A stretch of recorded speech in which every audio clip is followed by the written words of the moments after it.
नमस्कार दोस्तों, स्वागत है आपका मिनी पॉकेट एफएम चैनल पर, जहां की कहानियां आपको एक अलग ही दुनिया में ले जाती हैं।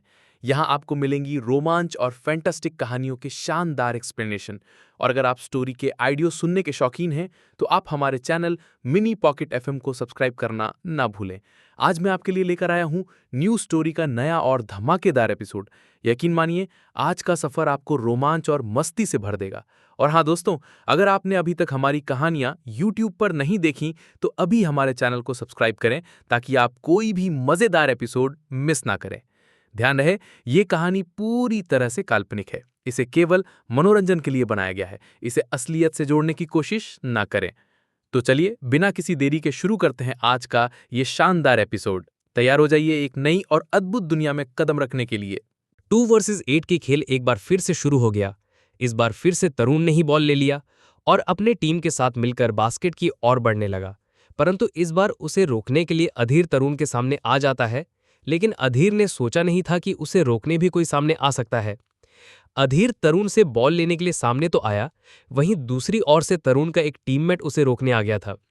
तरुण भी इस मौके का फायदा उठाते हुए आगे बढ़ते हुए अधीर को ताना मारते बोला, तू बस सपना देख अधीर, क्योंकि जीतने तुम्हारे बस में नहीं है। और फिर आगे बास्केट की ओर आगे बढ़ने लगा। वहीं अधीर अभी भी उस टीममेट को चकमा देना चाहता था, परंतु उसे थोड़ी कठिनाई आ रही थी। इसलिए अधीर ने इस टीममेट को हल्का धक्का देकर बाजू में कर देता और जैसे ही उसे मौका मिला, वो तरुण की ओर भागा। तरुण भी इधर बॉल को बास्केट में डाल देता है, लेकिन अभी वो बॉल बास्केट कर भी पाता, तब तक अधीर बीच में आ जाता है और बॉल को अपने हाथों के पकड़ लेता है। तरुण भी अधीर का ऐसे अचानक आ जाने से शॉक हो जाता है, परंतु अधीर थोड़ा देर के लिए भी नहीं रुकता है और बॉल को एक नीचे पटकने के बाद एक लंबी छलांग लगाता है, बॉल को बास्केट में डालकर एक और बास्केट कर देता है।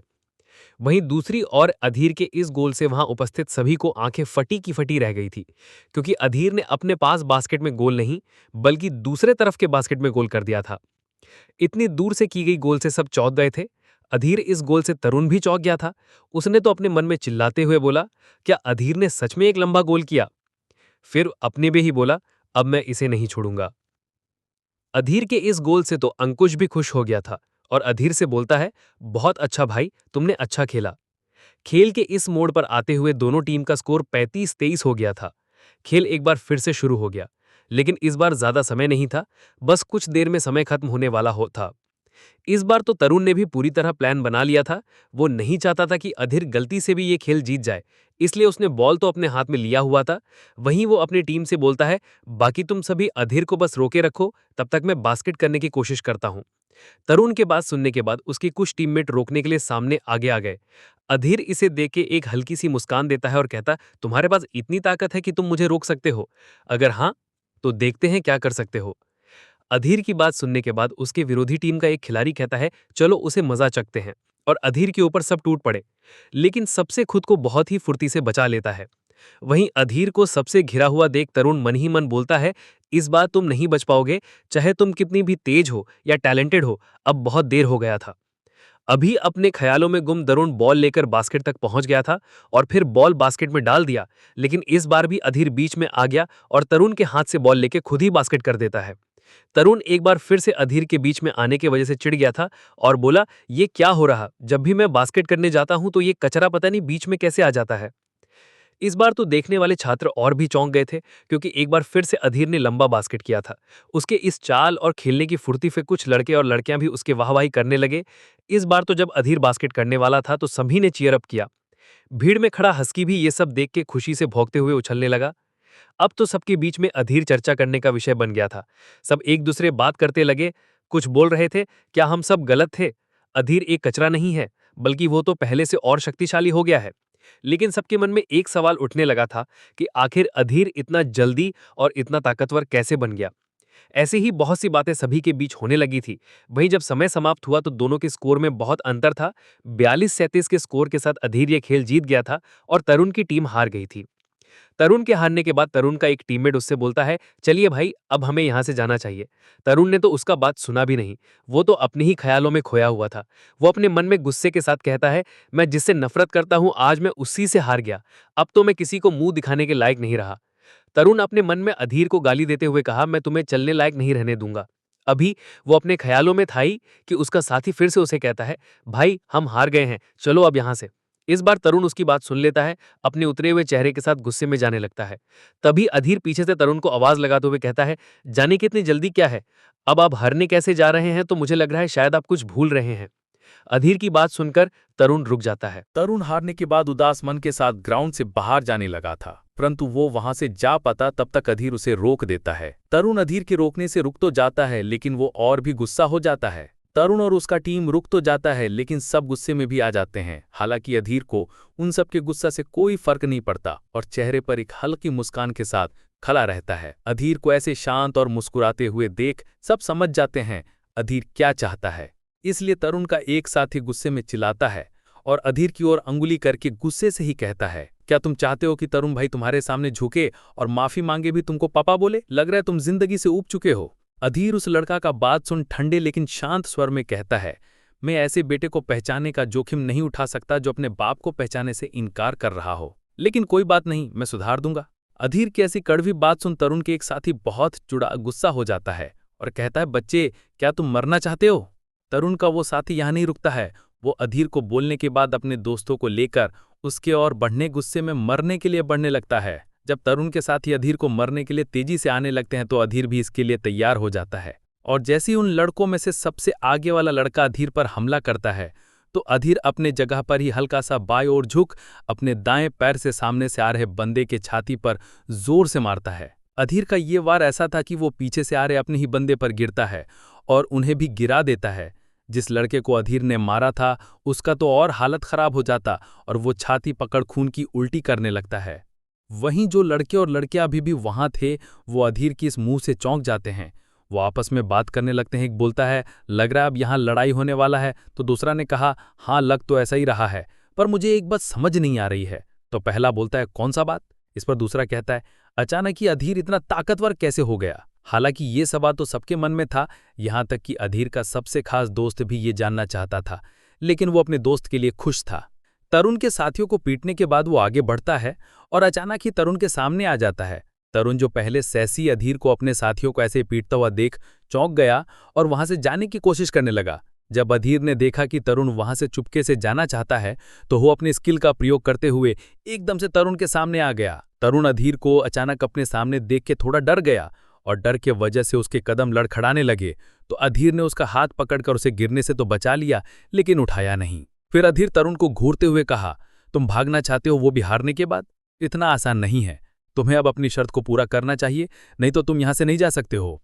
अधीर ने तरुण की कलाई पकड़ी तो तरुण को बहुत दर्द होने लगा और अपने मन में सोचा कि यह अधीर अचानक इतना शक्तिशाली कैसे हो गया और इसकी पकड़ भी मजबूत हो गई है। जब तरुण ने कोई जवाब नहीं दिया तो अधीर कठोर आवाज में बोला, तुम मुझे पापा बोलो। लेकिन तरुण कुछ और ही बोलता है। वो दांत पीसते हुए बोलता है, मुझे छोड़ो, मुझे दर्द हो रहा है। इस बार तो वहां उपस्थित सबने भी बोलना शुरू कर दिया। अब तरुण को अधीर को पापा बोलना चाहिए।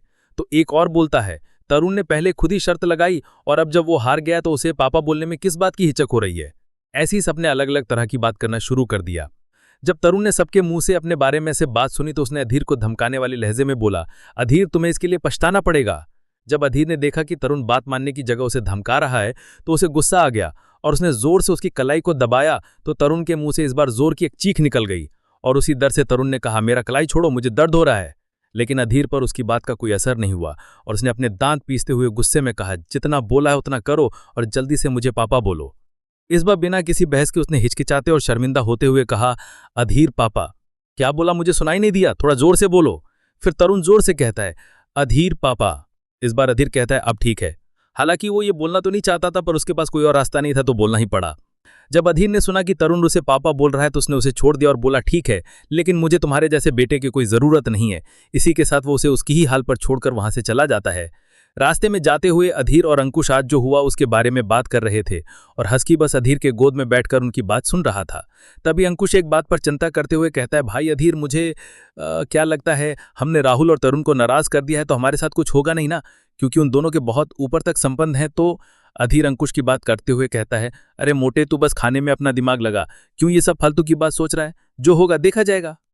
ऐसी बात करते हुए दोनों अपने कमरे में चले गए। अपने कमरे में जाने के बाद कुछ देर आराम करते हैं और फिर दोनों रात का खाना खाने के बाद अंकुश तो सो गया लेकिन अधीर अभी भी जाग रहा था। कैसे और क्यों, आखिर अधीर क्या करने वाला था जो वो रात को जगा हुआ था? पूरे दिन के भागदौड़ के बाद अधीर और अंकुश बहुत थक गए थे, इसलिए दोनों रात का खाना खाने के बाद तुरंत ही सो जाते हैं। अंकुश तो अपने बिस्तर पर जाते जाते ही सो गया, लेकिन अधीर को नींद नहीं लग रही थी।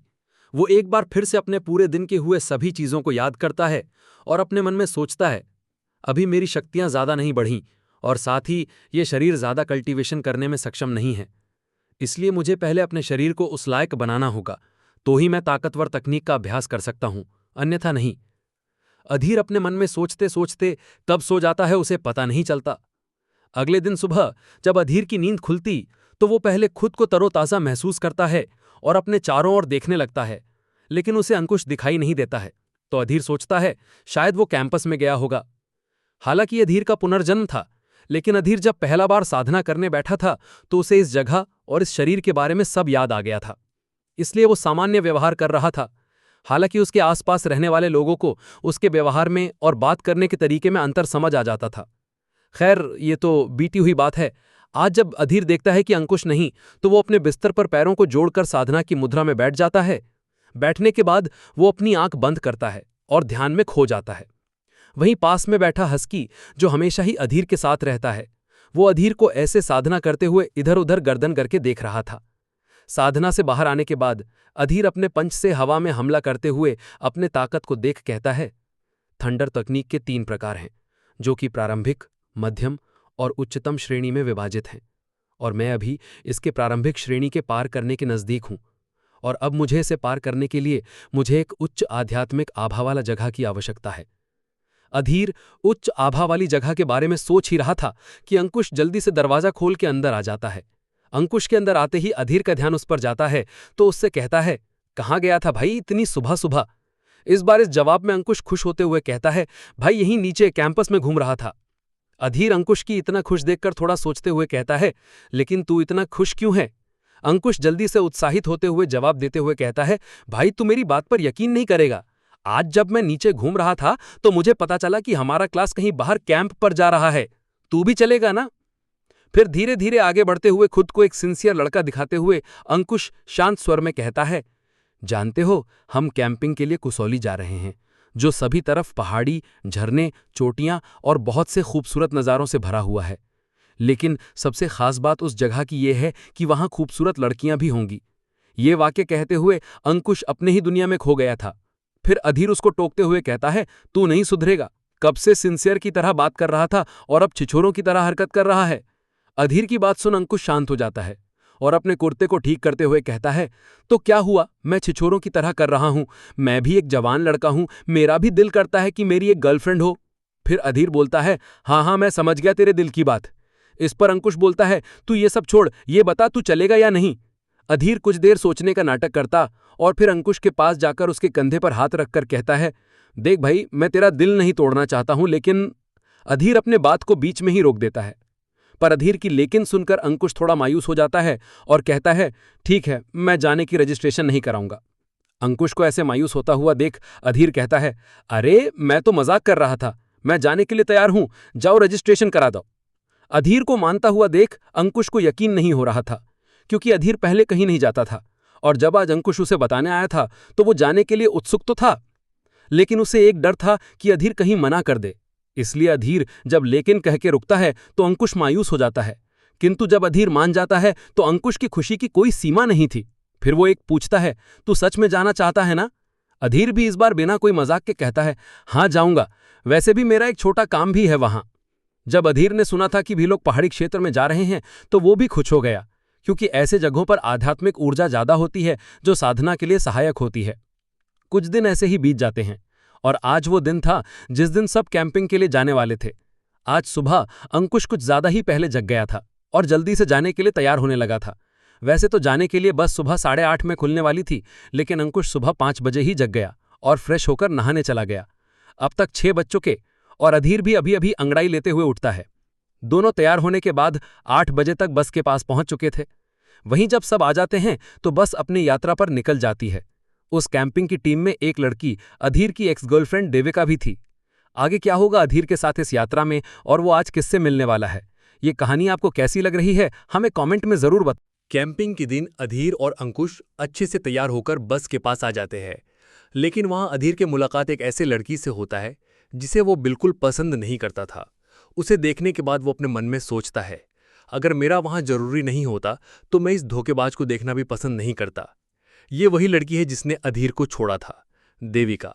हाँ, उस कैंपिंग के सफर में जाने वाली एक लड़की देविका भी थी। हालांकि अधीर उसे एक बार देखने के बाद ऐसे नजरअंदाज करता है जैसे वो वहां हो ही नहीं। इधर बस अपने सफर के लिए खुल जाती है। बस में मौजूद सभी लड़के और लड़कियां अपने दोस्तों के साथ व्यस्त थे। कोई खेल रहा तो कोई बाहर के नज़ारे देख रहा था। यहां तक कुछ तो आपस में अंताक्षरी खेल रहे थे। ऐसे ही बात करते और खेलते हुए सब सफर के मजे ले रहे थे। कुछ देर के सफर के बाद अब सबका अधीर आकर्षण का केंद्र बन जाता है और अब सब उसका मजाक बनाना शुरू कर दिए थे। जिसमें से एक बोलता है, ये कचरे क्यों इस कैंप में आए हैं, ये कितनी घटिया बात है। वहीं अब देविका की दोस्त भी उसका मजाक बनाना शुरू कर दी थी और देविका से कहती है, तुम्हारा एक्स बॉयफ्रेंड तो काफी प्रभावशाली है, उसने एक साथ दो दो लोगों को नाराज कर दिया है। राहुल को उसने बस नाराज ही किया, लेकिन तरुण के इज्जत की तो धज्जियां उड़ा दी। अब मुझे नहीं लगता है कि वो ज्यादा दिन तक जिंदा रहने वाला है। इस पर देविका बहुत ही घमंड के साथ कहती है, मैं तो बस उसके साथ खेल रही थी, वो बिल्कुल भी मेरे लायक नहीं है। लायक तो छोड़ो, उसकी इतनी औकात भी नहीं है कि वो मुझसे बात कर सके। मुझे भी लगता है अब ये ज्यादा दिन तक जीवित नहीं रह सकता है। वहां बैठे अधीर और अंकुश भी ये सब सुन रहे थे, इसलिए अंकुश अधीर को देखकर कुछ कहने के लिए मुंह खोलता और बोलता है, भाई अधीर। लेकिन अधीर पर उन बातों का कोई असर नहीं होता है, इसलिए वो अंकुश से कहता है, सबको नजरअंदाज करो, जिसको जो बोलना है बोलने दो। वहीं अधीर की अकड़ देख देविका अपने मन में कहती है, बस कुछ समय और उसके बाद तो राहुल तुम्हें पूरी जीवन भर के लिए बिस्तर पर सुला देगा। ऐसे से ही आधे दिन तक सफर करने के बाद सब कसौली के बॉर्डर पर पहुंच गए थे। तभी अंकुश बाहर देखते हुए एक जगह को देखता है जो बहुत ही आलीशान और खूबसूरत था। वो इसे अधीर को दिखाना चाहता था, इसलिए वो अधीर से कहता है, भाई देख, ये कितनी खूबसूरत, आकर्षक और आलीशान विला है। लेकिन अधीर का कोई जवाब नहीं आता और जब अधीर बोलता है तो उसकी बात सुनकर अंकुश चौंक जाता है। अधीर ड्राइवर के केबिन में जाता है और ड्राइवर से कहता है, अंकल यहीं रोक दीजिए। ये सुन के अंकुश चौंकते हुए कहता है, भाई हम अपनी मंजिल तक नहीं पहुंचे हैं। इस पर अधीर कहता है, पता है, वैसे मुझे एक दोस्त ने बुलाया है और वही मुझे हमारे कैंप की जगह पर भी छोड़ देगा, तो तुमको चिंता करने की जरूरत नहीं, तुम चलो, मैं आ जाऊंगा। हालांकि अधीर की बात वहां बैठे सब सुन रहे थे और जैसे ही राहुल जाने के लिए गेट के पास गया, सबके सब एक बार फिर उसका मजाक उड़ाने लगे। देविका भी अधीर को ऐसा करता हुआ देख अपने में बड़बड़ाते हुए कहती है, ये कितना घटिया है, हमेशा खुद को मजबूत दिखाने की कोशिश करता है। अधीर के जाने के बाद कुछ लड़के अंकुश के पास आते हैं और उसे कहते हैं, क्या बे मोटे, तेरा दोस्त तो कुछ ज्यादा ही कठोर होने का दिखावा कर रहा है, हाँ? और सब उस पर हंसने लगते हैं, लेकिन अंकुश कुछ जवाब नहीं देता है। अधीर के बाहर जाने के बाद अंकुश जोर से चिल्लाते हुए बोलता है, कैंप से कसौली ज्यादा दूर नहीं है, इसलिए तुम लेट मत होना। अंकुश की बात सुनकर अधीर हाँ में सर हिलाता है और फिर दोनों अपने अपने रास्ते चले जाते हैं। उसके बाद अधीर अकेले ही आगे एक रास्ते पर जाने लगता है। अधीर अभी बस से उतरकर कुछ दूर चला ही था कि उसका फोन बजने लगा था। जब अधीर ने अपना फोन देखा तो उसे पता चला कि ये शिवम शाह का फोन था। शिवम, ये वही सीनियर है जिसका कोर को अधीर ने ठीक किया था, तो उस दिन मांगने पर अधीर ने अपना नंबर दे दिया था। हालांकि शिवम शाह ने उस दिन फोन नहीं किया, लेकिन कुछ दिन बाद उसने अधीर को अपना विला बुलाया था। तो अधीर ने बोला कि मैं अपने दोस्त के साथ उधर ही घूमने आने वाला हूं, तो उसी दिन आपके घर आऊंगा। अधीर शिवम का फोन देखकर फोन उठा लेता है। फोन के उठाते ही दूसरी तरफ यानी कि शिवम बोलता है, क्या आप विला पहुंच गए? तो अधीर भी जवाब में बोलता है, हाँ मैं विला पहुंच गया हूं। तो शिवम कहते हैं, मेरी बेटी आपका इंतजार कर रही है और मैं भी जल्दी से वहां पहुंच रहा हूं। फोन रखने के बाद अधीर उसी रास्ते पर हस्की के साथ बढ़ने लगता है। अधीर जब विला के सामने पहुंचता है तो देखता है कि वहां सीनियर शिवम पहले से द्वार पर उसका इंतजार कर रहे हैं।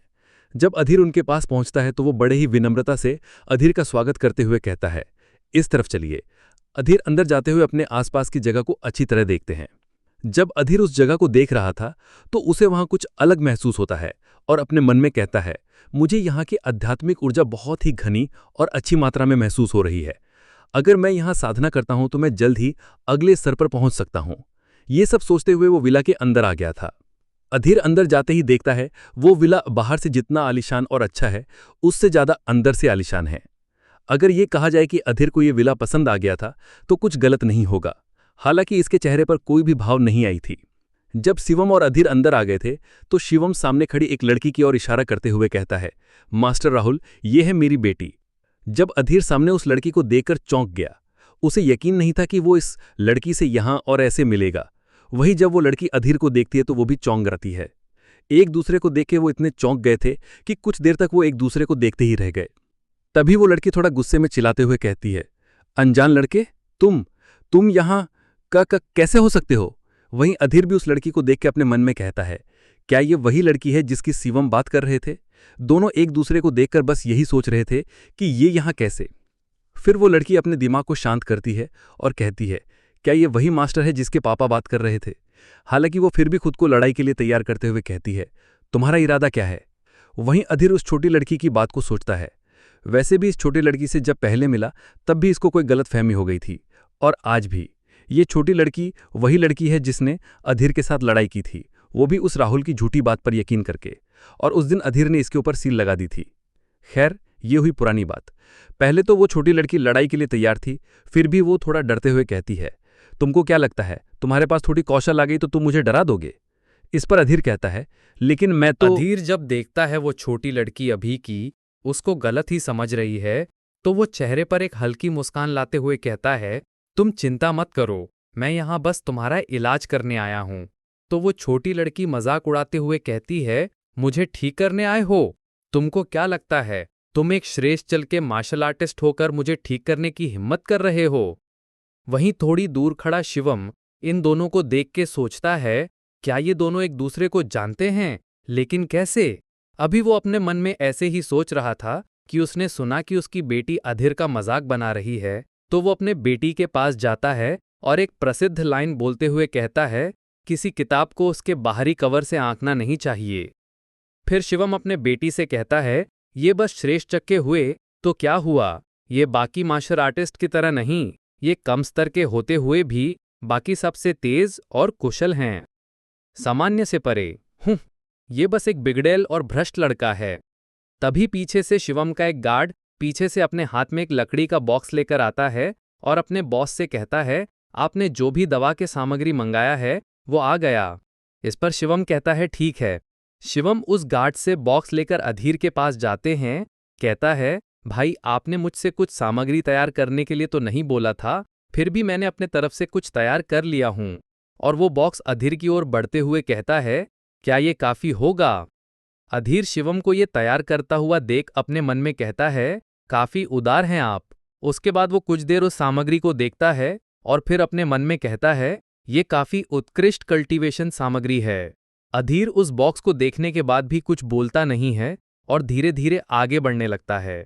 अधीर को आगे आता हुआ देख वो छोटी लड़की कहती है, तुम झूठे हो, मक्कार हो, मैं भी देखती हूं तुम मुझे कैसे ठीक करते हो। अधीर थोड़ी आगे बढ़ने के बाद कहता है, सीनियर, अपनी बेटी की समस्या बहुत बड़ी नहीं है और ये आप जो भी सामग्री लाए हैं मुझे इसकी जरूरत नहीं पड़ेगी। अधीर जब उस छोटी लड़की के पास चला जाता है तो वो लड़की अधीर का मजाक बनाते हुए कहती है, यहाँ तक हाफ ग्रैंड मास्टर जो मेरे दादाजी के द्वारा नियुक्त किया गया था उसने मेरा इलाज नहीं कर पाया, तो तुम क्या कर पाओगे? तुम बस फेंकना जानते हो। हालांकि अधीर उसकी किसी बात का कोई जवाब नहीं दे रहा था। उस छोटी लड़की की बात सुनकर एक गार्ड कहता है, मुझे लगता है कि ये नीच व्यक्ति एक धोखेबाज है, आपको इसके झांसे में नहीं आना चाहिए और हो सके तो इसे अभी कभी वापस भेज दीजिए। अपने गार्ड का बात सुन के शिवम सोचने लगते हैं कि क्या वो सिर्फ एक संयोग था या फिर अधीर ने मुझे ठीक किया था। इधर अधीर अपने पावर को एक्टिवेट करते हुए खुद से ही बोलता है, सीनियर की बेटी का कोर ब्लॉकिंग एक पुरानी समस्या है। ग्रैंड मास्टर की बात तो छोड़ो, कोई विशेषज्ञ भी इसका इलाज नहीं कर सका, लेकिन मैं एक दैवीय प्रतिशोध लेने वाला विशेषज्ञ हूं। ये कहने के बाद अधीर अपने ऊर्जा को उस लड़की के सीने के द्वारा अंदर डाल देता है। जैसे ही अधीर की ऊर्जा उस लड़की के अंदर जाती है, वो लड़की दर्द से चिल्ला उठती है और उसके चेहरे का रंग भी बदल जाता है। तभी वो लड़की खून की उल्टी कर देती है। वहीं अधीर उस छोटी लड़की की ऐसी हालत देखकर भी कोई प्रतिक्रिया नहीं देता है, बल्कि अपने मन में कहता है, वैसे भी मैं अपने पिछले जन्म में एक बेहतरीन चिकित्सक भी रह चुका, और तो ये सामान्य चिकित्सक मुझसे बेहतर कैसे हो सकते हैं। जब शिवम देखते हैं कि उनकी बेटी का हालत खराब हो रहा है तो वो अपने डर जाते हैं और अपनी बेटी का जोर से नाम लेते हैं, आद्विका, और वो बहुत ज्यादा गुस्से से भर जाते हैं। इधर बगल में खड़ा गार्ड भी अपनी बंदूक निकालकर अधीर पर साथ देता है, कहता है, क्या तुम मौत की तलाश में हो? वहीं शिवम गुस्से में अपना ऑरा बाहर निकालता है और अधीर को गुस्से में घूरते हुए कहा, बताओ तुम कौन हो? अधीर शिवम और उसके गार्ड को पूरी तरह से नजरअंदाज करते हुए उस छोटी लड़की यानी आद्विका के पास जाता है और अपने ऊर्जा से उसकी ऊर्जा को स्थिर कर देता है। अधीर के ऐसा करते ही आद्विका पहले से बेहतर लगने लगती है। हालांकि आद्विका जब अपने आध्यात्मिक ऊर्जा का जांच करते हैं तो वो खुश होते हुए कहती है, मेरी आध्यात्मिक ऊर्जा की सभी बाधाएं दूर हो गई हैं और अब मैं पहले से और ज्यादा अच्छा महसूस कर रही हूं। दूसरी ओर अपनी बेटी को सही सलामत और पहले से बेहतर हालत में देख शिवम चौंक जाते हैं। फिर वो अपने गार्ड को बंदूक नीचे करने को बोल देते हैं। उसके तुरंत बाद ही वो अधीर के सामने झुकते हुए कहते हैं, मैं कुछ देर पहले असभ्य हो गया था, उसके लिए मैं क्षमा मानता हूं। मुझे आपकी योग्यता पर शक नहीं करना चाहिए थे। फिर वो कहता है, क्या मैं जान सकता हूं आपकी गुरु यहां है या नहीं? अधीर शिवम को बात सुन कहता है, गुरु, और फिर अपने पिछले जन्म के बारे में सोचता है कि अगर मैं आज जिंदा हूं तो सिर्फ और सिर्फ अपने गुरुजी के वजह से। अगर मेरे मरने के समय उन्होंने मुझे वो पिल न दी होती तो मेरा पुनर्जन्म नहीं होता। दरअसल जब अभीर अपने दुश्मन से हुए बहुत ज्यादा घायल होकर मरने के करीब पहुंच गया था तो उसके गुरु उसके पास आते हैं, उसे एक पिल देते हुए कहते हैं, ये तुम्हें फिर से जीवन देगा और तब तुम वापस आकर अपना बदला पूरा करना। इसी के साथ अधीर की मौत हो गई। हालांकि जब वो पृथ्वी पर पुनर्जन्म लेकर आया तो उसे ऐसा शरीर मिला जो पहले से बहुत कमजोर था। उसके बाद अधीर ने अपने पुरानी मार्शल आर्ट की तकनीक और उस पिल के मदद से खुद को हील किया। अपने गुरु को याद करते हुए अधीर थोड़ा भावुक और दुखी हो जाता है, फिर भी शिवम से कहता है वो अभी धरती पर नहीं आए हैं। अधीर की बात सुन शिवम उसकी बात को दोहराते हैं, गुरु अभी धरती पर नहीं आए हैं, और फिर अपने चेहरे पर झूठी मुस्कान के साथ चुप हो जाते हैं। इधर आद्विक ठीक होने के बाद बहुत ज्यादा खुश हो गई और आद्विका अपने अंदर कोई भी ब्लॉकेज ना पाकर खुश हो जाती है और इसी खुशी के वो झूमने लगती है और जब उसकी नज़र हस्की पर जाती है तो वो उसके साथ खेलने लगती है। वहीं जब शिवम अधीर का जवाब सुनते हैं कि उसके गुरु अभी पृथ्वी पर नहीं आए तो वो अपने चेहरे पर नकली मुस्कान लाते हुए कहते हैं, अगर तुम बताना नहीं चाहते हो तो ठीक है, कोई परेशानी की बात नहीं है। जब आद्विका भी अधीर का जवाब सुनी थी तो वो चौंक गई थी, इसलिए अपने पापा के बात खत्म होने पर वो हस्की के साथ खेलते हुए कहती है, अगर तुम्हारे गुरु पृथ्वी पर नहीं है तो क्या वो एक एलियन है? अधीर उन दोनों की बात सुनता है लेकिन कोई जवाब नहीं देता है और अपने मन में कहता है, वैसे तो मैं भी एलियन ही हूं क्योंकि मैं खुद इस ग्रह का नहीं हूं। फिर कहता है, शायद अभी यहाँ के लोगों को दूसरे ग्रह के बारे में नहीं पता है। खैर कुछ भी हो, इस जगह कल्टीवेशन करना आसान है, मैं भी बस उस समय का इंतजार कर रहा हूँ। अधीर अपने ख्यालों में खोया हुआ ही था कि शिवम अपने हाथ में लिए एक चाबी को अधीर की ओर बढ़ते हैं और कहते हैं, जैसा कि मैंने आपसे वादा किया था, ये रही इस बिला की चाबी, अब आज से ये आपका हुआ। कुछ देर रुकने के बाद कहता है, फिर भी अगर मेरे छोटे भाई को कभी भी मेरी ज़रूरत पड़ती है तो वो मुझे कभी भी याद कर सकते हैं।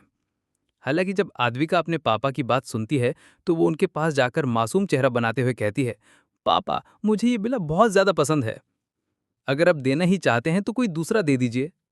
अपनी बेटी की ऐसी बात सुनकर शिवम कहते हैं, आद्विका तुम इतनी नासमझ मत बनो, मैंने पहले ही वादा कर दिया है। वहीं अधीर चाबी लेने बाद खड़ा होकर सब देखता है और जब वो आद्विका का बात सुनता है तो कहता है, बड़े ही ठंडे भाव से कहता है, मैं यहाँ सिर्फ कल्टीवेट करने के लिए हूँ, अगर आप चाहो तो यहाँ रह सकते हैं। ये कहकर अधीर उस विला से बाहर जाने लगता है। वहीं अधीर की बात सुनकर आद्विका तो बहुत ज़्यादा खुश हो जाती है, लेकिन शिवम को कोई खास खुशी नहीं मिलती है। वहीं दूसरी ओर कसौली के एक पार्क में दो लड़की आपस में बात करते हुए किसी बात पर हंस रही है। वहीं थोड़ी दूर पर बैठा अंकुश अपने मन में बड़बड़ाते हुए कहता है, जवान रहना कितना अच्छा है। वहीं थोड़ी दूर पर बात कर रही उन दोनों लड़की का ध्यान जब अंकुश पर जाता है तो उसे देख पहली लड़की अजीब सा मुंह बनाते हुए घमंड में कहती है, क्या ये मोटा हमें घूर रहा है? और फिर दूसरी लड़की भी कहकर उसे नजरअंदाज करते हुए कहती है, चलो यहां से। उन दोनों लड़की के जाने के बाद अंकुश कुछ देर वहीं बैठा रहता है, लेकिन अचानक उसे याद आता है कि अधीर अभी तक नहीं, तो कहता है, अधीर बहुत लेट हो गया, कहीं वो रास्ते भूल तो नहीं गया है। अंकुश अभी अधीर के बारे सोच ही रहा था कि उसे एक चीख सुनाई देती है और कुत्ते के भौंकने की भी। अंकुश जैसे ही उस कुत्ते की भौंकने की आवाज सुनता है तो उसके चेहरे पर एक मुस्कान आ जाती है और वो कहता है, हस्की हाँ ये हस्की ही है। वहीं थोड़ी दूर पर एक हस्की का पीछा करते हुए कहती है, कहाँ से आया ये आवारा कुत्ता और ये किसका पालतू है? दरअसल जब अधीर और हस्की उस पार्क में आए थे तो हस्की अधीर के गोद से नीचे उतर जाता है और इधर उधर घूमने लगता है। तभी वो एक लड़की से टकरा जाता है, जिसकी वजह से वो लड़की हस्की को मारने के लिए उसका पीछा करने लगती है। हस्की तेजी से दौड़ रहा था और चिल्ला रहा था, मानो वो कह रहा हो, भाग बेटा हस्की, नहीं तो तुझे चुड़ैल छोड़ेगी नहीं। हस्की भागते हुए अधीर के पास आ जाता है और उसके ऊपर उछल जाता है। अधीर भी हस्की को उछलता हुआ देख अपने हाथ आगे बढ़ाकर उसे पकड़ लेता है। अधीर जब उसके हाथ में उसका टूटा हुआ सामान देखकर उस लड़की से माफी मांगे हुए कहता है, मुझे माफ कर दीजिए, हस्की ने जो कुछ भी तोड़ा है मैं उसकी भरपाई कर दूंगा। इस पर वो लड़की अपनी अकड़ दिखाते हुए गुस्से में कहती है, तुमको पता ही है कितना महंगा है, तुम खुद को बेच भी दोगे तो इसकी भरपाई नहीं कर पाओगे। फिर उस लड़की की दोस्त पीछे से आते हुए बोलती है, ना ना, इसका दोस्त कसौली में रहता है, इसलिए उसे इतनी छोटी फीस से कोई आपत्ति भी होगी। वहीं जब दूसरे लड़के जो वहां घूम रहे थे वो आपस में बात करने लगते हैं। उनमें से एक कहता है, हाँ वो एक अमीर आदमी है जो कसौली में अपने मन से आता जाता रहता है। तो दूसरा कहता है, शायद वो अमीर आदमी की तरह व्यवहार करने के लिए यहाँ छिपा रहता है। तो इस पर एक लड़की अपने दोस्त से कहती है, शायद वो अपनी अकड़ दिखाने के लिए व्यवहार करने के लिए ऐसा करता है। हालांकि अधीर पर उन सब की बातों का कोई असर नहीं होता है, बल्कि वो तो पास के एक स्टॉल पर जाता है और हस्की के लिए कुछ खाने को लेता है और हस्की को दे देता है। इधर अंकुश भी कुछ देर पहले आ गया था और उसे भी ये घटना समझ आ गई थी, इसलिए वो लड़की के पास जाता है और अपने चेहरे पर एक नकली मुस्कान के साथ माफी मांगते हुए कहता है, हस्की सच में भूखा होगा, इसके लिए मैं माफी मांगता हूं। इस पर अधीर अंकुश को बिना किसी भाव के कहता है, तुम्हें माफी मांगने की जरूरत नहीं, मैंने पहले ही सॉरी बोल दिया है। फिर अधीर अपने पैंट की जेब से कुछ पैसा निकालता है और उस लड़की को देते हुए पूछता है, क्या ये काफी होगा? अधीर को एक साथ पूरे पैसे चुकाते हुए देख वहां सब चौंक जाते हैं और फिर से खुसर फुसर करना शुरू कर देते हैं। वहां ये सब देख रहा है एक लड़का चौंक कर बस हे भगवान ही बोलता है, तो कोई और कहता है, क्या ये सच में अमीर आदमी है? इस पर पहला लड़का कहता है, ये एक अमीर आदमी नहीं है ना? वहीं थोड़ी दूर पर खड़ी देविका भी ये सब देख रही थी। जब उसने देखा कि अधीर एक साथ इतना पैसा दे रहा है तो वो धीरे से ही लेकिन लड़की को बोलती है, ले ला पैसे, मैं तो देखूं ये फटीचर गरीब बिना पैसे की कैसे जीता है। अधीर उस लड़की को पैसे देने के बाद वहां से जाने लगता है। तभी उसके सामने एक लड़की आ जाती है। उस लड़की को देखते ही अधीर की भवें चढ़ जाती हैं। वो लड़की अधीर से कहती है, तुम क्या करने की कोशिश कर रहे हो? इस पर अधीर गुस्से में कहता है, देविका, अगर तुम मुझसे उलझने की कोशिश करोगी तो मैं तुमको और राहुल दोनों को बर्बाद कर दूंगा, इसलिए अपने जबान संभाल कर बात करो और मेरे मामलों से दूर रहो। अधीर की बात सुनकर देविका अपने मन में बोलती है, जितना उड़ना है उड़ ले, बहुत जल्द राहुल तुम्हें तुम्हारी औकात दिखाएगा और तुम्हें पछताने पर मजबूर कर देगा। अधीर के वहां से जाने के बाद देविका किसी को कॉल लगाती है और उससे कुछ बात करती है और देविका से बात करने के बाद अधीर वहां से चला जाता है और अपने दोस्त के साथ पार्क में घूमने लगता है। अधीर के क्लास के सभी बच्चे उस पार्क में मस्ती कर रहे थे। तभी आसमान काले बादलों से भर जाता है और बिजलियां चमकने लगती है। मौसम बदलते ही सबके बीच की खलबली मच जाती है। सब घरभरा जाते हैं और एक ही बात सोचने लगते हैं कि इतनी कम समय में छिपाने का कोई जगह कैसे मिलेगा। तभी उनमें से एक लड़का कहता है, मौसम देखकर लग रहा है बहुत जल्द ही बारिश होने वाली है। तो दूसरा कहता है, यह अचानक बारिश का दिन हो गया, कितनी बुरी किस्मत है हमारी। तो तीसरा कहता है, हाँ, और बस भी कल सुबह को ही आएगी। तो कोई और कहता है, तब तक हम इस बारिश में रहेंगे कहाँ? वहीं जब देविका देखती है कि मौसम खराब होने लगा तो वो राहुल को कॉल करती है। कुछ देर रिंग होने के बाद राहुल कॉल उठा लेता है। जैसे ही राहुल कॉल उठाता है, देविका कहती है, राहुल, मैं क्या सोच रही थी, इधर बारिश होने वाला है, तो क्यों ना तुम यहाँ आकर हमें किसी सुरक्षित जगह ले चलो। उधर राहुल देविका का बात मान लेता है और कहता है, ठीक है, मैं आ रहा हूँ, और फिर कॉल कट कर देता है। जब देविका अपना फोन रख देती है और वो अपने दोस्तों से अपना तेवर दिखाते हुए कहती है, राहुल यहाँ अपनी कार से आ रहा है, लेकिन मैं केवल कुछ को ही अपने साथ ले जा सकती हूँ। तब तक राहुल और बाकी सब छात्र भी वहां आ चुके थे। अधीर जब देविका का बात सुनता है तो वो कहता है, मेरे पास यहाँ एक घर है, अगर किसी को कोई एतराज ना हो तो मेरे साथ चलकर वहां रह सकता है। अधीर की ऐसे बात सुनकर सब चौंक जाते हैं और तरह तरह की बात बनाना शुरू कर देते हैं। देविका भी अधीर की बात सुनकर चौंक गई थी। फिर वो उसका मजाक बनते हुए कहती है, क्या तुम्हारे पास खुद का घर है, वो भी कसौली में? ऐसा हो ही नहीं सकता। तुम्हारे जैसा गरीब फटीचर के पास सच में यहाँ घर होगा तो मैं अपनी जान दे दूंगी। वहीं अधीर की बात सुन सबके सब हंसने और उसका मजाक बनाने लगे। सबको अधीर पर हंसता हुआ देख अंकुश भी अधीर से पूछ ही लेता है कि ये बात सच है या नहीं, लेकिन अधीर कुछ नहीं कहता, बस एक हल्की मुस्कान के साथ देखता है, मानो अंकुश को बोल रहा हो, मुझ पर भरोसा रखो। सबकी ओर देखने के बाद अधीर एक बार फिर से कहता है, हाँ, मैंने एक घर लिया है। अगर कोई मेरे साथ चलना चाहे तो चल सकता, और नहीं जाना चाहता है तो भी कोई बात नहीं। अधीर की बात सुन देविका फिर से बोलती है, वैसे भी बहुत जल्द ही बारिश होने वाली है, तो क्यों ना हम अधीर के साथ चलें? इसी बहाने हम देख भी लेंगे कि ये फटीचर सच बोल रहा है या नहीं। देविका का बात सुनकर सब जल्द ही राजी हो गए, लेकिन किसी को अधीर को कुछ खास भरोसा नहीं था कि उसके पास एक घर होगा भी या नहीं। अंकुश, देविका और बाकी सब भी अधीर के पीछे पीछे जाने लगे। वहीं कुछ देर चलाने के बाद अधीर एक विला के सामने आकर रुक जाता है। देविका देखती है कि अधीर जिस विला के पास लाया है उसके गेट पर गार्ड खड़े हैं, तो वो फिर से अधीर की बेइज्जती करते हुए कहती है, देखो इन गार्ड को, तुमको क्या लगता है ये तुम्हें अंदर जाने देंगे? नहीं, तुम एक फिर से अपनी बेइज्जती करोगे। इस पर एक और लड़का कहता है, तुम अभी भी घमंड करना चाहते हो, तुमको तुम्हारी औकात पता होनी चाहिए। वहीं एक और लड़का कहता है, बेहतर होगा कि अब हमें वापस जाना चाहिए, मुझे नहीं लगता है वो अब और मजाक करेगा। सबकी बात सुनने के बाद अंकुश भी अधीर से पूछता है, हम वापस क्यों नहीं जा रहे हैं? इस पर अधीर कहता है, वापस कहाँ जाओगे, और फिर बारिश भी होने वाली है। अधीर को वहां आया हुआ देख उस विला का गार्ड आगे आते हुए अधीर के सामने झुककर प्रणाम करता है और फिर पूरी इज्जत के साथ कहता है, मिस्टर अधीर, आप, क्या ये सब आपके दोस्त हैं? बात यह है कि जब अधीर आद्विका का इलाज करने आया था तो ये गार्ड भी उस दिन था, इसलिए वो अधीर को तुरंत पहचान गया। हालांकि जब सब सुनते हैं कि वो गार्ड अधीर को बड़े ही निम्रता होकर बात कर रहा है और उसे मिस्टर अधीर कह के संबोधित कर रहा है, तो सभी के सभी चौंक जाते हैं और फिर से उनके बीच हलचल बढ़ जाती है। एक कहता है, मिस्टर अधीर, तो दूसरा बोलता है, नो वे, ये नहीं हो सकता है। इधर जब देविका देखती है कि अधीर जो भी बोल रहा था वो झूठ नहीं था, तो उसकी आंखें फटी की फटी रह जाती हैं, क्योंकि ये कोई सामान्य विला नहीं था, बल्कि ये फेमस इंपीरियल विला है। वहीं वो गार्ड अधीर को वेलकम करने के बाद अधीर से कहता है, इस तरफ चलिए। अधीर अपने दोस्त के साथ उस दिशा में जाने लगता है जिधर वो गार्ड इशारा कर रहा था, लेकिन सभी लड़के और लड़कियों का ध्यान रास्ते पर कम और उस विला की खूबसूरती पर ज्यादा थी। वो आपस में बस विला और अधीर की ही बातें कर रहे थे। वहीं अंकुश भी कहां पीछे रहने वाला था। वो अधीर से थोड़ी नटखट अंदाज में कहता है, भाई तू तो छुपा रुस्तम निकारे, इंपीरियल विला या बोले तो इंपीरियल पैलेस, ये अच्छा रास्ता है लड़कियों पर लाइन मारने। इस पर अधीर अपना सिर पीटता हुआ कहता है, मोटे, तू बस लड़कियों के बारे में ही सोचेगा या फिर अंदर भी चलेगा? वैसे भी जल्द ही बारिश होने वाली है। अंदर जा रहे सभी लोग बस उस विला को ही देख रहे थे और उसकी तारीफ कर रहे थे। एक बोलता है, क्या विला है यार, तो कोई और कहता है, मैंने सोचा नहीं था कि अधीर सच बोल रहा होगा। ऐसे ही बात करते करते सब विला के अंदर जा रहे थे। वहीं देविका अभी भी बस अधीर के बारे में सोच रही थी और अपने मन में बोलती है, तू कमीने अधीर, जब मैं तुम्हारे साथ थी तो तुझे खाने के लाले पड़े और गरीब की तरह रहता था, और जब मैंने तुम्हें छोड़ दिया तो तू ये विला डिढ़ा रहा है। देविका का चेहरा से ऐसे लग रहा था जैसे वो अपने डिसीजन पर शक कर रही हो। खैर, अब कुछ भी हो अधीर को कोई फर्क नहीं पड़ता है। सभी के साथ जा रहा अधीर अचानक रोकता है और गार्ड के पास जाता है और कहता है, एक मिनट सुनिए। वो गार्ड भी बड़ी ही निम्रता से कहता है, मिस्टर की कोई मांग है?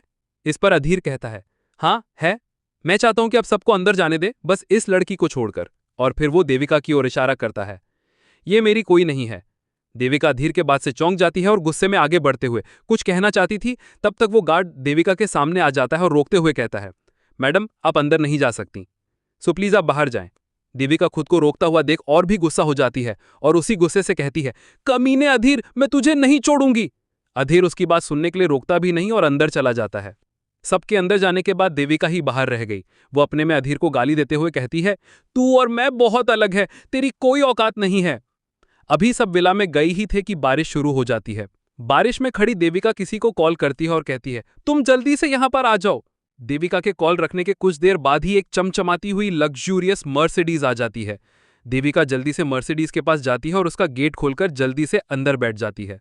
आखिर कौन था उस मर्सिडीज से और किसके पास कॉल किया था देविका ने? अधीर और उसके सभी क्लासमेट उसके विला में चले, लेकिन देविका नहीं जा पाती है, इसलिए वह बाहर ही खड़ा होकर राहुल का इंतजार करती है। क्योंकि जब अधीर ने देविका को अंदर आने से मना कर दिया था तो उसने राहुल को कॉल करने के उस विला के पास बुला लिया था। देविका के कॉल करने के कुछ देर बाद ही उस विला के सामने एक चमचमाती हुई काली रंग की शानदार कार रुकती है। उस कार के रुकने के बाद उस कार से एक जवान लड़के की आवाज आती है जो देविका को बुला रहा था। देविका जो कहीं खोई हुई थी, वह जब उस लड़के की आवाज सुनी है तो होश में आती है और उस कार में जाकर बैठ जाती है। देविका इस कार में बैठते ही उस लड़के से गुस्से में कहती है, राहुल तुमको उस कचरे को मारना होगा। इस पर राहुल भी कहता है, तुम चिंता मत करो डार्लिंग, मैंने पहले ही कुछ तैयार किया हुआ है। कुछ देर रुकने के बाद राहुल फिर से कहता है, उसने मुझे पीटने की हिम्मत की है जिसका उसे खामियाजा भुगतना पड़ेगा। उस मेरी जो बेइज्जती है वो मैं कभी नहीं भूलूंगा और यही उसकी मौत का कारण भी होगा। और फिर वह एक शैतानी हंसी हंसता है। वहीं देविका जब सुनती है कि राहुल उसे मरने के लिए प्लान बना लिया है तो वह खुश हो जाती है। फिर भी राहुल को और भड़काने के लिए अधीर ने जो भी बोला था उसमें मसाला मारकर राहुल को बताती है। वह कहती है, अधीर ने मुझे गाली दी और मुझे तो छोड़ो, उसने तुमको भी गाली दी और बोला तुम्हारे जैसे कुत्ते उसका कुछ नहीं बिगाड़ सकते हैं, और भी बहुत कुछ बोला। वहीं राहुल अपने बारे में ऐसा सुनकर और गुस्सा हो जाता है। उसी गुस्से में वह चिल्लाते हुए कहता है, अब तू मरेगा कमीने अधीर। वहीं दूसरी ओर उस विला में प्रवेश करते ही सभी की आंखें फटी की फटी रह जाती है। सब बस उस विला के अंदर की खूबसूरती को ही निहार रहे थे और एक दूसरे से बात कर रहे थे। एक लड़का दूसरे से कहता है, अरे यार ये तो किसी महल से कम नहीं है। तो दूसरा कहता है, हाँ भाई कुछ भी कहे, ये है तो आलीशान और लग्जरियस। कुछ तो कह रहे थे, भाई जल्दी से फोटो ले लो, क्या पता फिर क्लिक करने का टाइम मिले या ना मिले। वहीं कुछ लड़कों और लड़कियों को तो अभी भी विश्वास नहीं हो रहा कि ये विला अधीर का है। हालांकि वहीं कुछ लड़की ऐसी भी थी जो इस विला को देखकर अधीर से इंप्रेस हो गई थी। तभी एक लड़की की नज़र ऊपर खड़ी अद्विका पर जाती है। वह उसे देखकर जोर से चिल्ला देता है और कहता है, क्या वह 3rd ईयर की सीनियर सिस्टर अद्विका शाह है? उस लड़के की ये बात सुनकर बाकी सबकी भी नज़र वहां जाती है जहां 2nd फ्लोर से अद्विका सबको देख रही थी और उसके चेहरे पर एक हल्की सी मुस्कान थी।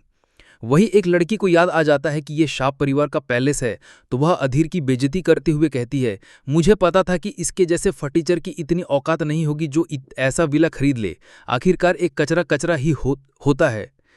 जब अंकुश उस लड़की को देखता है तो उसे पहचान जाता है और खुद से बोलता है, ये तो वही होटल वाली लड़की है। फिर वह अधीर की ओर घूमता है और उसे आंख मारते हुए कहता है, तू तो सीक्रेट सुपरस्टार निकला, काफी सावधानी से इसे छुपाया है, मान गए गुरु। हालांकि अधीर उसके बात का कोई जवाब नहीं देता है। फिर वह पीछे और घूमता है और सबको एक बार देखने के बाद थोड़ी सख्त आवाज में कहता है, मुझे पहले ही देर हो गई है, इसलिए जाओ सब अपने रहने के लिए गेस्ट रूम देख लो। तभी एक लड़की जो शायद देविका की दोस्त थी वह सभी से कहती है, तुम सबको ये थोड़ा अजीब नहीं लग रहा है? इस लड़की जिसका नाम जिया था उसकी बात सुनकर सब कंफ्यूज हो जाते हैं और एक दूसरे को देखने लगते हैं। जिया सबको कंफ्यूज देख अपने बात को आगे बढ़ते हुए कहती है, तुम सबको तो पता ही है अधीर एक नंबर का गरीब फटीचर है, तो उसे ये इंपीरियल विला कैसे हो सकता है? कुछ देर रुकने के बाद जिया फिर कहती है, अगर मैं गलत नहीं हूं तो ये विला अधीर का नहीं हल्की सिस्टर आद्विका का होना चाहिए। जिया का बात सुन अधीर भी सहमति में सर हिलाते हुए कहता है, तुमने सही कहा, ये विला शाह परिवार से जुड़ा हुआ है। इस पर अंकुश टपाक से बोलता है, भाई तू कहना क्या चाहता है? अधीर भी अपने बात फिर से जारी करते हुए कहता है, ये विला शाह परिवार का था। और फिर अपने जेब से एक चाबी का गुच्छा निकल अपने अंगुलियों में घुमाते हुए एक हल्की मुस्कान के साथ कहता है, लेकिन अब ये मेरा है। अधीर की बात पर जिया फिर से घमंड के साथ कहती है, तुमने कहा कि ये तुम्हारा है तो ठीक है, लेकिन इस विला की असली मालकिन अभी भी ऊपर खड़ी है। और वह अद्विका की ओर इशारा करती है। तभी एक दूसरी लड़की भी कहती है, शायद ये घर बड़ी बहन आद्विका का ही है। वहीं एक दूसरी लड़की कहती है, बड़ी बहन हमें यहाँ रुकने दे। एक बार फिर अधीर सबसे कहता है, मैंने तुम सबको यहाँ रहने की इजाज़त दी, इसका मतलब ये नहीं कि तुम्हारा जो मन करेगा वह करोगे। कुछ देर रुकने के बाद अधीर फिर बोलता है, जिसको रुकना है रुक सकता है, लेकिन अगर किसी को दिक्कत है तो जा सकता है और बाहर जाने का रास्ता वहाँ है। और फिर अधीर गेट की ओर इशारा कर देता है। अंकुश भी अधीर की बात को दोहराते हुए कहता है, देखो बाहर जाने का रास्ता, और वो भी गेट की ओर इशारा कर देता है। लेकिन जिया फिर से जोर से बोलती है, तुम्हारे पास कौन सा हक है हमें बाहर निकालने की, जबकि अभी सिस्टर आद्विका ने कुछ नहीं बोला, तुम खुद को समझते क्या हो? इस पर एक और लड़की कहती है, तुम्हें किस बात की अकड़ है? वही ऊपर खड़ी आद्विका कब से सबके ड्रामे और सबकी बात सुन रही थी, लेकिन इस बार वह गुस्से में बोलती है, तुम सब यहाँ क्या कर रहे हो? आद्विका की आवाज़ सुन जिया खुद को शांत करती है और अपने चेहरे पर मुस्कान लाते हुए कहती है, हाय बड़ी बहन, और फिर वह चुप हो जाती है। जिया की बात सुन आद्विका जोर से गुस्से में बोलती है, यहाँ से बाहर निकलो तुम। आद्विका की बात सुन जिया फिर से मुस्कुराते हुए कहती है, बड़ी बहन ये अधीर ही है जिसने हमें यहाँ लाया है। तो कुछ और भी जिया के बात में हाँ मिलाने लगते हैं। एक बार फिर आद्विका गुस्से भरी आंखों से उसे घूरती है और कहती है, क्या उसने तुम्हें यहाँ से जाने के लिए नहीं कहा? कुछ देर रुकने के बाद आद्विका फिर से कहती है, ये विला अधीर का है तो वह जिसे चाहे यहाँ से निकाल सकता है। आद्विका के मुंह से यह सुन कि ये विला अधीर का है, सब के सब चौंक जाते हैं। जिसने अधीर को नाराज किया था उसके हाल तो और भी खराब हो गए थे। कुछ को तो अभी भी इस पर यकीन नहीं हो रहा था। इसलिए एक लड़का दूसरे से कहता है, क्या मैंने जो सुना वो सही सुना? तो दूसरा कहता है, हाँ भाई ये अधीर का ही विला है, उसने भी कहा था ये उसका विला है। जब आद्विका देखती है कि जिया अभी भी वहीं खड़ी तो आद्विका उस पर चिल्लाते हुए कहती है, अभी भी यहीं खड़ी हो, खुद से बाहर जाओगी या मैं बाहर निकलूं? अधीर भी कहता है, प्लीज गो। जिया मुंह बनाते हुए कहती है, मैं जा रही हूं, और फिर वह गेट को जोर से बंद करके चली जाती है। जिया को वापस भेजने के और सबके चले जाने के बाद अधीर आद्विका की ओर देखता है और पूछता है, क्यों, सोना नहीं है क्या? इस पर आद्विका ताना मारते हुए कहती है, तुम सब इतने हल्ला ही कर रहे थे कि मैं सो नहीं पाती। खैर छोड़ो, अब जब सब अपने रूम में चले गए तो मैं भी चली। और ये कहने के बाद ही आद्विका अपने कमरे की ओर जाने लगती है। आद्विका के वहां से जाने के बाद अंकुश अधीर के करीब जाता है और धीरे से कहता है, भाई, तूने ऐसा क्या किया जो इतनी कम समय में एक अमीर और खूबसूरत लड़की को फंसा लिए? लेकिन मानना पड़ेगा, पसंद बुरी नहीं है तेरी। कभी अपने इस मोटे दोस्त की भी मदद कर दे, मैं भी सिंगल ही हूं। और वो बेचारा सा चेहरा बनाकर अधीर को देखने लगता है। अंकुश की बात सुनने के बाद अधीर शांति से कहता है, तू जैसा सोच रहा है वैसी बात नहीं है, मेरे और उसके बीच कुछ नहीं है। और रहा बात इस विला का, तो वह तुमको कभी फुर्सत से बताऊंगा। अब चल सोने चलते हैं। उसके बाद अधीर और अंकुश अपने आप कमरे में चले जाते हैं। वही रात को सबके सोने के बाद अधीर अपना कल्टीवेशन करने बैठ जाता है। अधीर के कल्टीवेशन शुरू करते ही आसपास के सभी ऑरा और ऊर्जा उसके आसपास घूमते हुए उसके अंदर समाहित होने लगते हैं। कुछ देर ऐसे ही साधना करने के बाद वो अपने स्वॉर्ड को बुलाता है और उसके साथ कल्टीवेट करने लगता है, ताकि वो अपने स्वॉर्ड को हील करके और ताकतवर बना सके। काफी देर तक कल्टीवेट करने से उसके चारों ओर का ऑरा घना और ताकतवर होने लगता है। तभी अधीर को टूटने का एहसास होता है और वो अपने मन में खुशी से कहता है, लगता है श्रेष्ठ क्षेत्र के सेकंड स्टेज पर पहुंच गया। वो अलग बात है कि मेरे पिछले जन्म में इसी स्टेज को पार करने में मुझे 3 साल का समय लगा था, लेकिन इस बार तो मैंने ये कुछ दिन में ही पार कर लिया। दोस्तों, अगर आपको ये एपिसोड पसंद आ रहा है तो मिनी पॉकेट एफएम चैनल को सब्सक्राइब करें और लाइक कमेंट करना ना भूलें। तो चलिए शुरू करते हैं। अभी अधीर अपना कल्टीवेशन कर ही रहा था कि हस्की, जो अधीर के कमरे में था, वो जोर जोर से भौंकने लगता है। हस्की के भौंकने से अधीर कल्टीवेशन रोक देता है और हस्की को आवाज लगाता है, हस्की, हस्की। अधीर हस्की को आवाज लगाते हुए बालकनी में आ जाता है। अधीर वहां देखता है कि हस्की एक ओर देखकर भौंक रहा है, तो कहता है, क्या हुआ हस्की, क्यों भौंक रहे हो? तो हस्की अधीर को एक ओर देखता है जहां कुछ दूर पे बिजली चमक रही थी। तभी अधीर का सर दर्द करने लगता है, तो वो अपने सर को पकड़ता हुआ दर्द से कहता है, ये मेरी डेविल स्वॉर्ड में हलचल क्यों हो रही है? इसके बाद वो हस्की से पूछता है, तुम्हें कुछ मिला क्या है? तो हस्की भौंकते हुए हाँ में गर्दन हिलाता है। इस पर अधीर कहता है, तो ठीक है फिर चलो। और फिर अधीर और हस्की दोनों उस जंगल की दिशा की ओर निकल जाते हैं। अधीर और हस्की पास के ही जंगल के जाते हैं, क्योंकि हस्की ने जिस ओर इशारा किया था वो ये जंगल ही था। अधीर जंगल में पहुंचने के बाद हस्की से पूछता है, वो चीज कहाँ है जिसके लिए तुम भौंक रहे थे? तभी कुछ दूर जाने के बाद हस्की एक जगह रुक नीचे जमीन पर कुछ करने लगता है। वही अधीर जब हस्की के पास पहुंच उससे पूछता है कि तुम मुझे यहीं लाना चाहते थे? तो हस्की भी अपना जीभ निकालकर हाँ में इशारा करता है और फिर अपने मिट्टी हटाने के काम में लग जाता है। दरअसल हस्की अधीर से आगे आकर एक जगह का मिट्टी हटा रहा था। जब मिट्टी हटती है तो वहां जमीन पर किसी चीज का टुकड़ा गिरा हुआ दिखाई देता है। इसलिए हस्की भी अधीर को भौंकते हुए इस चीज को देखता है। पहले तो अधीर कुछ समझ नहीं पाता है, उसे लग रहा था ये बस एक धातु का टुकड़ा है। फिर सोचता है, अगर ये कुछ खास चीज नहीं तो हस्की ऐसे बर्ताव नहीं करता। यही सोचते हुए अधीर उस धातु के टुकड़े को उठा लेता है।